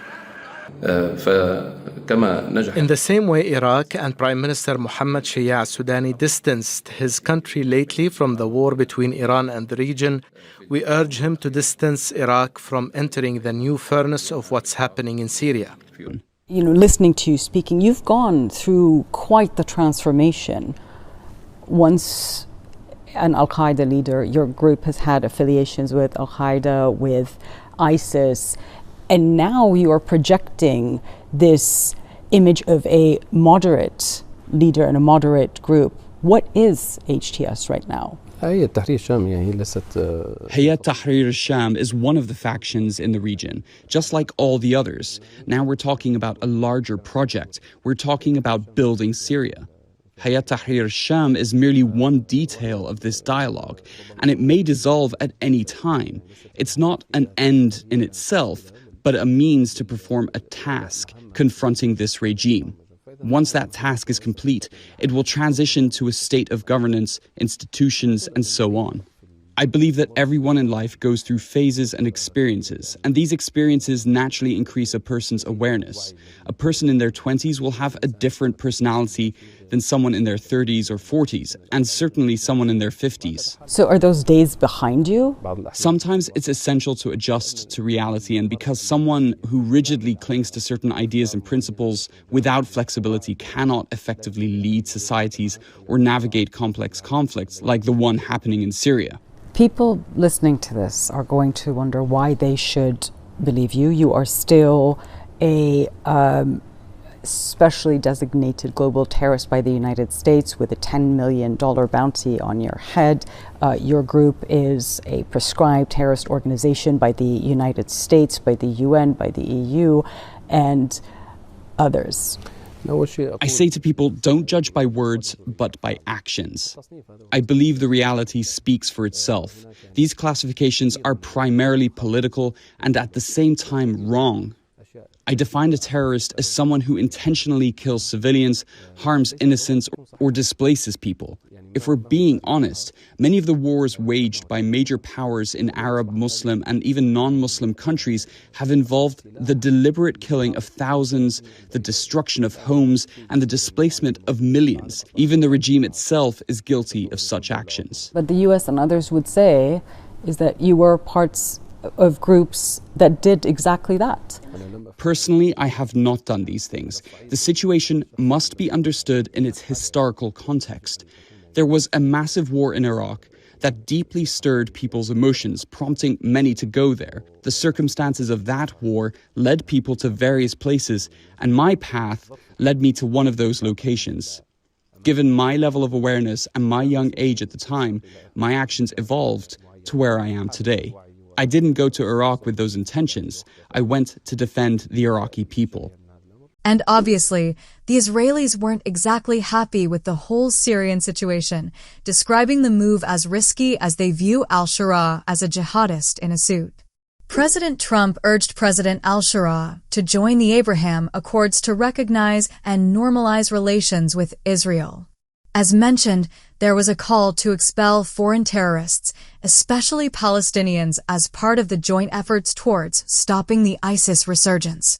President al-Shura reiterated his commitment to the 1974 Syria-Israel disengagement, which included keeping a demilitarized buffer zone on the Syrian side of the border. Israel is skeptical about President Trump steering away from advising on the kind of government Syria should form, especially when it comes to the protection of minorities. The IDF has continued to deploy in the buffer zone as militias continued entering the areas following al-Assad being overthrown. The IDF has also struck deeper into Syrian territory to prevent the transfer of Iranian weapons as they issue warnings on attacks against the Druze community. In Israel's perspective, President Trump's actions relating to Syria signifies increased weight given to the country and Turkey as it comes to regional matters, going against the security arrangements and diplomatic achievements reported by the IDF. As the Lebanese and Syrians decouple from the Palestinian issue, Israel remains optimistic in forging future engagements that will promote stability in the region.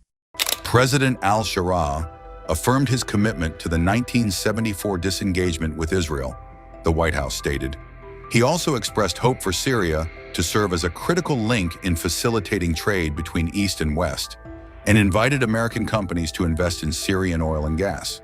Israel is a longtime foe of Syria's and continues to describe al-Sharaa as a jihadist, though he severed ties with al-Qaeda in 2016. Israel has also seized ground in the southwest of the country since Bashar al-Assad fell, warned the Syrian government against deploying forces there, and blown up much of the Syrian military's heavy weapons. Nonetheless, Syrian-US normalization efforts are set to continue, with a meeting between Syria's foreign minister and his US counterpart, Marco Rubio.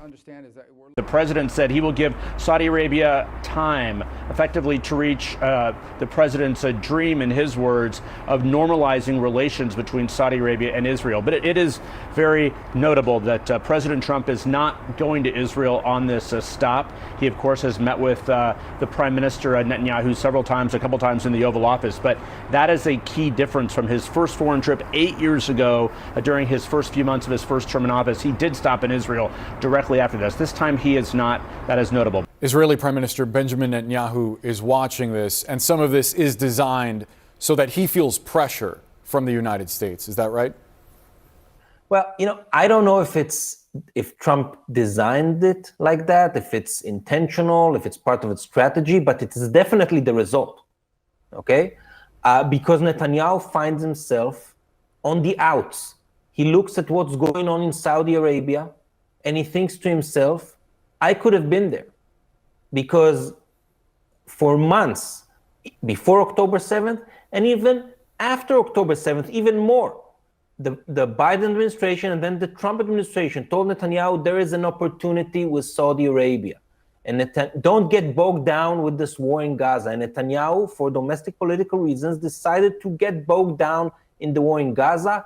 And while Netanyahu is stuck in Gaza, the rest of the region is continuing to move forward, and we see that in Saudi Arabia today. We'll see that tomorrow with the meeting between Trump and the president of Syria, someone that Netanyahu made every effort to tell Trump that he's not a good guy. Trump doesn't seem to care. We see the same thing with the direct talks with Iran. We see the same thing with Trump going and getting out a U.S. hostage above Netanyahu's head. I think we're seeing it. I don't know if it's intentional, but definitely the result is that Netanyahu finds himself more isolated than ever. Ibrahim, the streets of Damascus celebrating, as are other cities across the country, after 50 years of economic isolation and more than a decade of war. The hope is that the shattered institutions of Syria can be revived. I wonder how you see the idea of Syria normalizing relations with Israel and gifting President Trump an Abraham Accord. Is that a leap of faith at this point? If so, how much of a leap of faith? Certainly a directive from President Trump, an ask.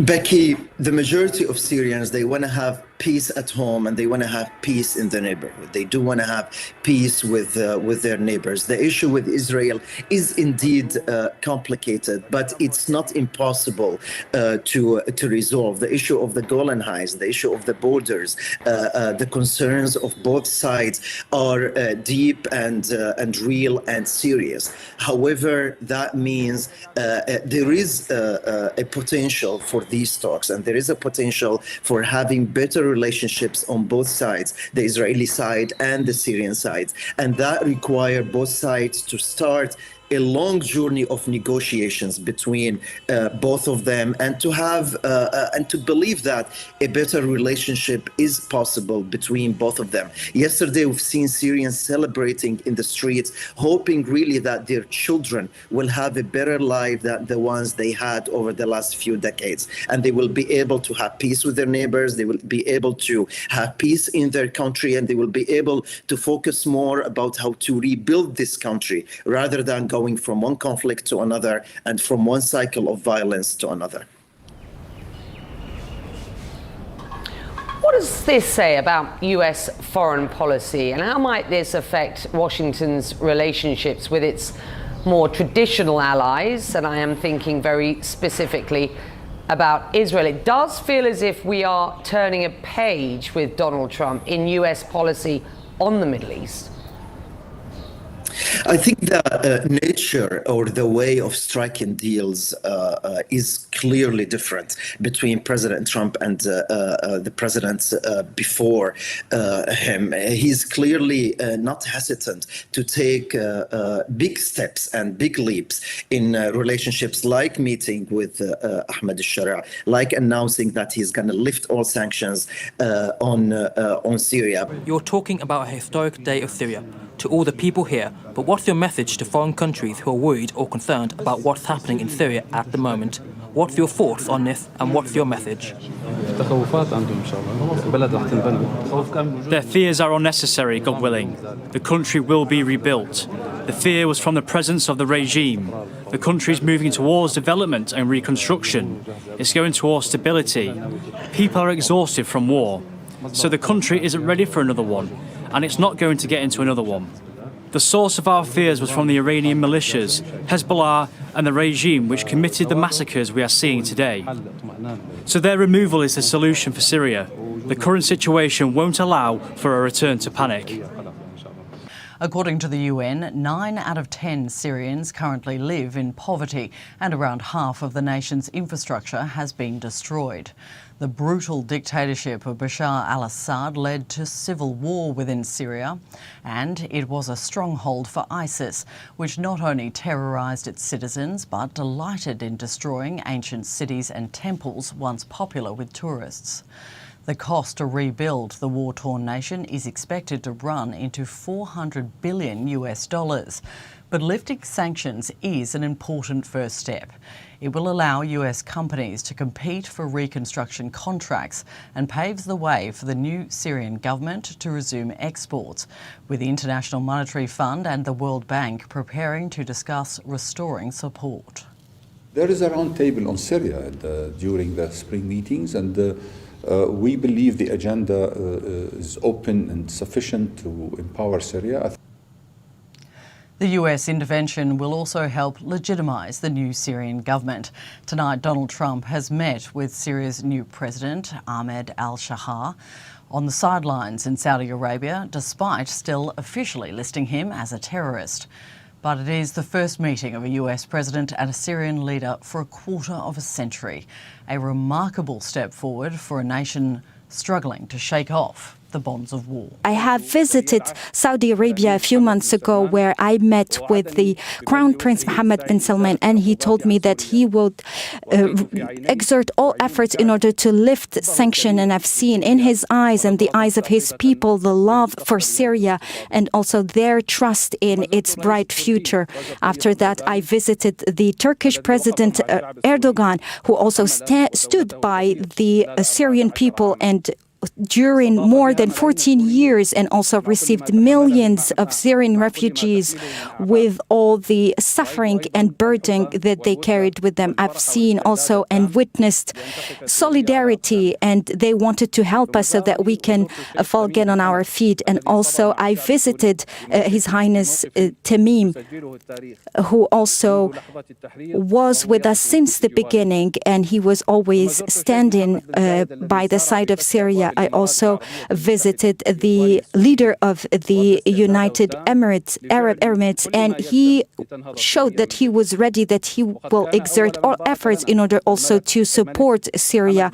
And King Hamad bin Isa, the King of Bahrain, also congratulated us, as well as our brothers in Kuwait and Oman, without forgetting the King of Jordan, who welcomed also the new Syria, as well as President Abdel Fattah al-Sisi. And I've seen that he wanted to make sure that Syria will be stable again, as well as Libya, Algeria, Morocco, and Sudan, and also in Sudan, where the leader also said that he would like to see new relations between the two countries and fruitful cooperation. After that, we met with the President Macron, who said that he's ready to lift these sanctions, along with important different European Union countries, including Germany. Italy also said that it was ready to lift sanctions. The European Union's lifted all sanctions on Syria to help the war-torn country recover following the toppling of the Assad regime in December. Foreign ministers from the bloc's 27 member states struck the agreement during a meeting in Brussels. The move follows a similar move by US President Donald Trump to lift sanctions on Syria that was announced in Saudi Arabia last week. Rob, we're talking about a series of economic sanctions that were imposed by the EU on the former regime in Syria. And those were basically sanctions that targeted the transport sector, energy, and also the banking sector. Back in 2011, 2012, the EU decided to freeze assets of the Syrian Central Bank and also to cancel all Syrian Airlines trips into and out of Europe. And they also put more sanctions on the energy sector to deny Bashar al-Assad any access to revenues from the oil exports globally. And this was against the backdrop of the relentless bombardment that claimed the lives of hundreds of thousands of civilians back then in Syria. What does that mean? It's quite a significant development. It's first of all an acknowledgement that the EU recognizes the authority which is operating now in Syria, and that there needs to be now more and more financial transactions to be made to pave the way for the creation of financial stability and improve the living standards of the people in Syria. The European Union agreed on Tuesday to lift its economic sanctions on Syria. That comes 1 week after President Donald Trump announced the US would lift its own Syria sanctions. However, EU Foreign Policy Chief Kaja Kallas said the move was contingent on what she called progress. There can be no peace without the path to economic recovery, and we all need a stable Syria. Is everything really ideal there? No, it is not. It's very clear, but I think we need to give the Syrian people a chance. It's been 6 months since the collapse of Bashar al-Assad's rule over Syria. Its new rulers are trying to move quickly to revamp an economy shattered by more than a decade of civil war. The new leadership has prompted the EU and the US to rethink their Syria policies. After the EU announced its decision Tuesday, Syria's foreign minister said the move will boost his country's security and stability. Also in Tuesday's meeting, EU ministers discussed the situation in Gaza and relations with Israel. Pressure has grown on Netanyahu's government as it renews its offensive in Gaza. Kallas said the EU will review its trade deal with Israel. What comes to the association agreement and the discussion around that, I will not say numbers and I will not say member states, but I can say it was a huge majority for this. I think what it tells is that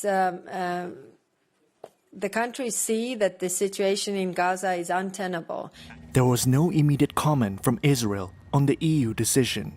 Israeli officials says its Gaza offensive targets Hamas for cross-border attacks on October 7, 2023. Western nations have been under pressure to lift sanctions on Damascus to help Syria's new government rebuild after more than a decade of civil war. The United Nations has welcomed the lifting of sanctions as a step forward. It was important for us to see relief on sanctions on Syria, to help the reconstruction of Syria, to help the Syrian people recover from more than a decade of conflict, a decade of underinvestment. And we continue to support the reconstruction, whether it's physical or psychological, of Syria, for it to be a country where all Syrians of all faiths, of all ethnicities and minorities feel safe and represented. جرى نقاش مطول بينه وبين السيد وزير الخارجية على الأوضاع والتحديات المستقبلية على واقع سوريا، تشمل عدة نواحي منها التحديات الأمنية والاقتصادية، وأيضا المستقبل الشكل السياسي لسوريا في مستقبلها القادم، وأيضا كثير من التطمينات حول دول الجوار المجاورة لنا، وأيضا جرى الحديث مطولا على موضوع تقوية الحكومة القادمة إن شاء الله تعالى، وبالأخص وزارة الدفاع، وجعل السلاح بيد الدولة حصرا، ولا يكون هناك سلاح خارج سلطة الدولة، بالإضافة إلى أن العلاقات الاستراتيجية ما بين سوريا وتركيا في الأيام القادمة يشمل ذلك النواحي الاقتصادية ويشمل ذلك النواحي السياسية والاجتماعية. وأبدأ السيد الوزير جاهزية تركيا لمساعدة سوريا لكي تنهض من جديد، بما أن البنية التحتية مدمرة من قبل النظام السابق، البنية التحتية الاقتصادية والقطاعات الزراعية والصناعية والمصرفية وجميع مناحي الحياة. تركيا كانت صديقة للشعب السوري، ومنذ بداية الثورة وقفت معها، وسوريا لن تنسى ذلك لها، وإن شاء الله نبني علاقات استراتيجية تليق بمستقبل البلدين وشعوب المنطقة بإذن الله تعالى.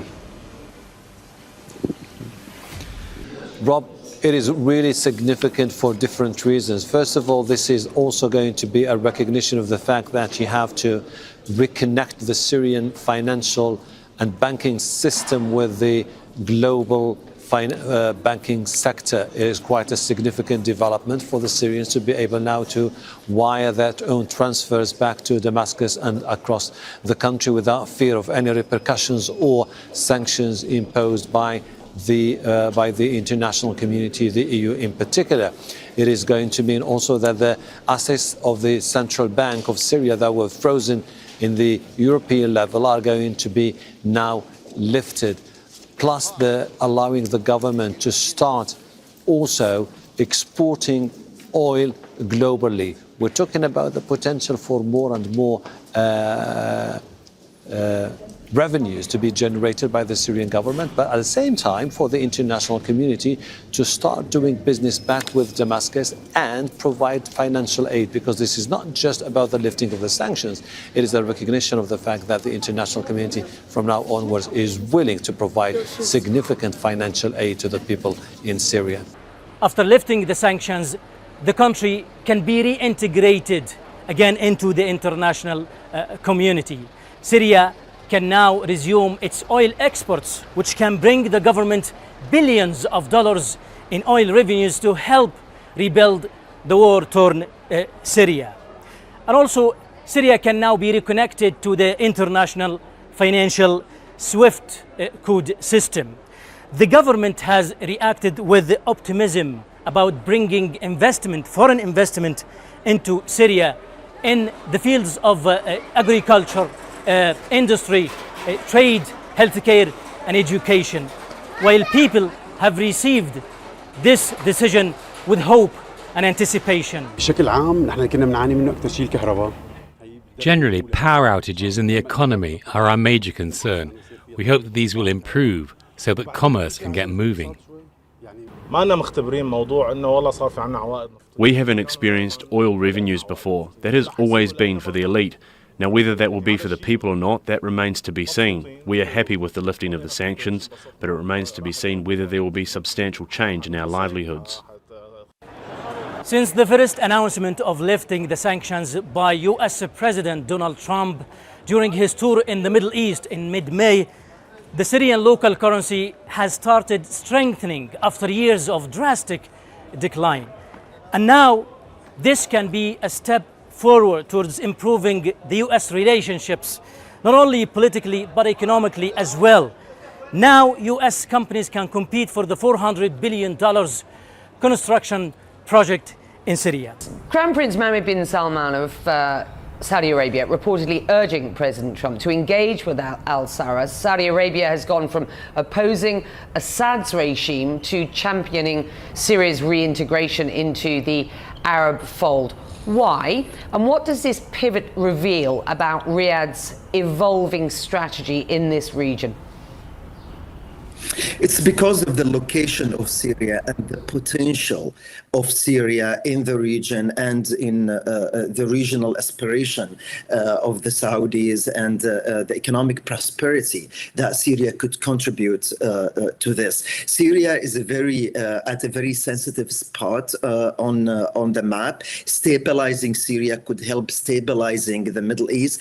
And not only that, allowing Syrians to rebuild their economy would certainly contribute to the prosperity of the Middle East. I think any improvement in the Syrian economy will be felt directly in Lebanon, will be felt directly in Jordan, and that would also open the doors for the Syrian refugees to go back to their countries. Similar for Turkey. Also, Syria connects Turkey and Europe to Arabia and the rest of the Middle East. Many major economic projects inside the Middle East require stability in Syria. And all of that would certainly be reflected on the rest of the region and would allow to shift the mentality and the reality of the region from conflicts, from wars, from violence, into more of economic-oriented, business-oriented development and prosperity mentality in Syria and in the region.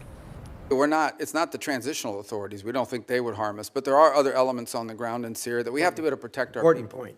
And there are the ability, you don't just have to be able to get people in, you have to be able to get people out. We have all kinds of requirements that are there for a reason. If someone is hurt, do you have a medical evacuation plan? Can you secure a facility from an attack from an armed group, many of whom are still running loose in the country, unfortunately? It's one of the fundamental challenges the transitional authority is facing. On the broader point of Syria, I would say when Syria, if you look at the history of the region, when Syria is unstable, the region becomes unstable. And this has certainly been true after the Arab Spring led to the Assad rebellion against Assad, and that really destabilized the entire region. And then it turned Syria, frankly, into a playground for jihadist groups, including ISIS and others that used it to operate and to destabilize their partners. So you have this change in December. And my view, which I've discussed with many of you individually, is the bad news is that the transitional authority figures, they didn't pass their background check with the FBI, okay? They've got a tough history and one that we understand. But on the flip side of it is, if we engage them, it may work out, it may not work out. If we did not engage them, it was guaranteed to not work out. In fact, it is our assessment that, frankly, the transitional authority, given the challenges they're facing, are maybe weeks, not many months, away from potential collapse and a full-scale civil war of epic proportions, basically the country splitting up. The good news is that there is a Syrian national identity. It is one of the places in the Middle East where Alawis and Druze and Christians and Sunni and Shia have lived and Kurds have lived alongside each other underneath the banner of a Syrian identity until it was broken by a butcher, Assad, who pitted them against each other. So they face a number of challenges. The first is they are dealing with deep internal distrust in that country because Assad deliberately pitted these groups against each other. He claimed to be the protector of the Alawis and the Christians and pitted them against the Druze or whoever else he wanted to, and the result is a deep level of distrust. The second is the displacement, upwards of 6, 7, 8 million Syrians living abroad, very successful, by the way, in the countries they go to. But we need to figure out how we can enable the transitional authority to create an environment where they come back home, where they can come back to their homes, where they can help rebuild their economy. But what prompted the president to move quickly on sanctions? Because we had a plan. We engaged with the foreign minister at the UN here in New York. We gave him a visa to come into the country. We allowed their finance minister to come to World Bank meetings here in Washington, D.C. The next step was I was going to meet with the foreign minister, and some of you may have met with him already at Munich, but I was going to meet with him in Turkey at the NATO gathering. But the president had an opportunity to meet with al-Shara, and frankly, he made a bold decision. I'll do it. I'll meet with them under the Saudis and the Turks that encourage that. And the rationale and the reason is we need to, right now, the most important thing is that partnering nations, the nations in the region want to get aid in, want to start helping them, and they can't because they're afraid of our sanctions. So they don't.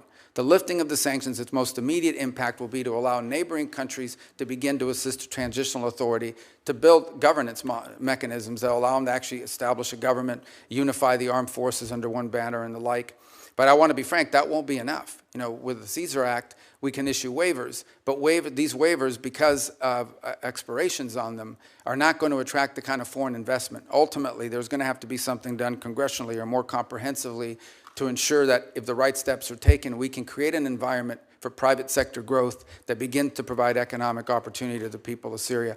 And Syria has become a repulsive area for its people and for the region. And a lot of people left Syria, and Syria, the land of civilization, has become completely strange to its traditions and civilization, and it's become behind a lot of other states. In Idlib of dignity, and within the framework of the blessed war, a new future for Syria was being built. The country was freed, people were happy, and our brothers and neighboring countries were happy for us. The whole world, in fact, was happy for us.